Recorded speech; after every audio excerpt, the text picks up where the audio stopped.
جس زمین پر ہم رہتے ہیں وہ ایک عام آدمی کے حجم کے مقابلے میں 20 ارب کھرب گنا بڑی ہے، جبکہ ہمارا سورج ہماری زمین سے 10 لاکھ گنا بڑا ہے۔ اس کے مقابلے میں ایٹا کورینائی نامی مشہور ستارہ ہمارے سورج سے بھی 50 لاکھ گنا بڑا ہے۔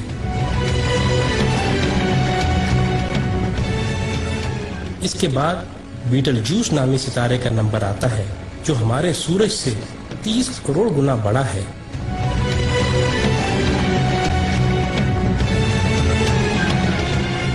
اور پھر وی وائی کینس میجورس نامی ستارے کی بڑائی کا تو کیا ہی کہنا، یہ ستارہ ہمارے سورج سے 1 ارب گنا بڑا ہے۔ کیا آپ کو معلوم ہے کہ جس کہکشاں میں ہم رہتے ہیں اس کا نام ملکی وے ہے، اور ہماری صرف اس ایک کہکشاں میں ہمارے سورج جیسے 300 ارب سے زائد سورج موجود ہیں۔ اور یہ کہکشاں اتنی بڑی ہے کہ اگر ہم کسی ایسی چیز میں سوار ہوں جو 1 سیکنڈ میں 3 لاکھ کلومیٹر کا فاصلہ طے کرتی ہو،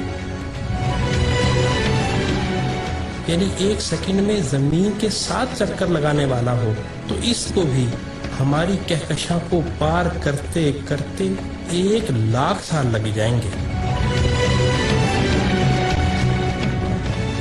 اندازہ ہوا نا کہ ہماری کہکشاں کتنی بڑی ہے؟ لیکن نہیں، آئیں ہم آپ کو اپنی پڑوسی کہکشاں میں لیے چلتے ہیں جس کا نام اینڈرومیڈا ہے۔ وہ ہماری کہکشاں سے 2 گنی ہے، یعنی 2 لاکھ نوری سال وسیع و عریض ہے،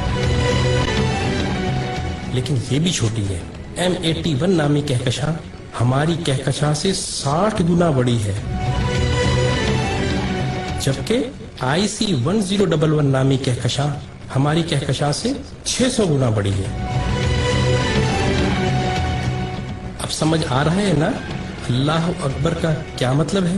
اللہ اکبر، اللہ اکبر۔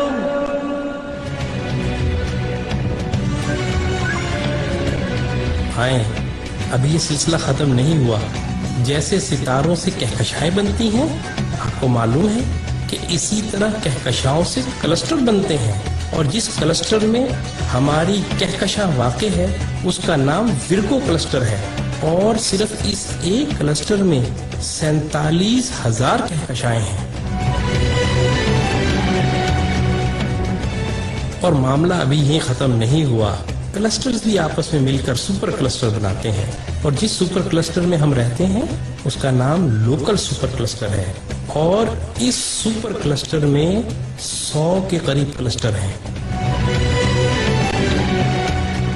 اور اس سپر کلسٹر جیسے کم و بیش 1 کروڑ سپر کلسٹر ہماری کائنات میں موجود ہیں، جو ایک عظیم جال میں معمولی نقطوں کی مانند نظر آتے ہیں،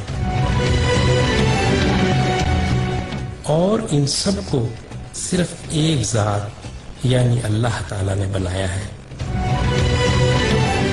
تو اندازہ ہوا کہ اللہ کتنا بڑا ہے۔ یہی وہ کبریائی ہے جس کو قرآن سورہ زمر میں یوں بیان کرتا ہے، اور انہوں نے اللہ کی قدر ہی نہ کی جیسی اس کی قدر کرنے کا حق تھا۔ اس کی بڑائی کا یہ حال ہے کہ قیامت کے دن زمین اس کی مٹھی میں ہوگی اور تمام آسمان اس کے سیدھے ہاتھ میں لپٹے ہوں گے۔ یہ ہے اللہ اکبر کا صحیح مطلب، اور یہی وہ عظیم جملہ ہے جس کو سننے اور سمجھ لینے کے بعد سوائے انتہائی متکبر کے ہر ایک شخص کا سر سجدے میں چلا جاتا ہے۔